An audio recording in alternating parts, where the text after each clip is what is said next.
Your shoulder may be moving better during the day. You may be doing more around the house, feeling less discomfort, and starting to believe recovery is finally moving forward.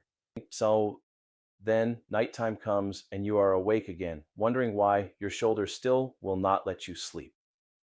That mismatch can make it feel as though something important is being missed. I'm Dr. Dan, an orthopedic shoulder surgeon, and over the past 20 years, I have treated thousands of shoulder patients. This is a pattern I have seen many times. Shakes.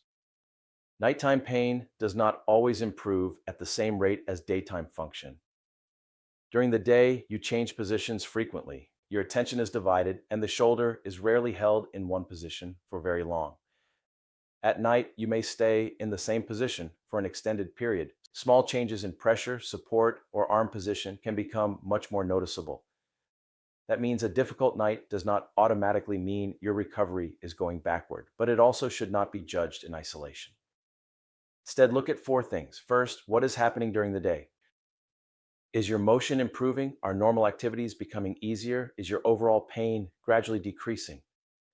Second, what pattern are you seeing at night? Is the pain slowly improving over several nights, staying about the same, or becoming progressively worse? Third, does position make a difference? Do symptoms increase when the arm loses support, when you roll toward the surgical side, or when you remain in one position too long? Fourth, has anything else changed? A new loss of motion, strength, or function matters more than one bad night by itself. The common mistake is judging the entire recovery by the worst hour of the day. Some people stop their exercises or become afraid to use the arm after one difficult night. Others ignore persistent night pain because the shoulder feels better during the day. Neither reaction looks at the full pattern. Works. A better approach is to stay within the precautions and activity level you were given. Use the positioning plan recommended by your surgical team and look for trends rather than reacting to one night. Contact your surgeon or physical therapist if the nighttime pain is becoming progressively worse, is accompanied by a new loss of function, or is not beginning to improve as expected.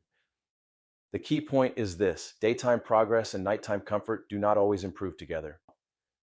Judge your recovery by the broader pattern, not by one difficult night. If you are trying to determine whether your recovery is stable or beginning to drift, the Shoulder Recovery Guide includes a simple recovery audit to help you look at the full picture. You can download it using the link below. For more help with positioning and repeated waking, watch How to Sleep After Shoulder Surgery using the link in the description. See you next week.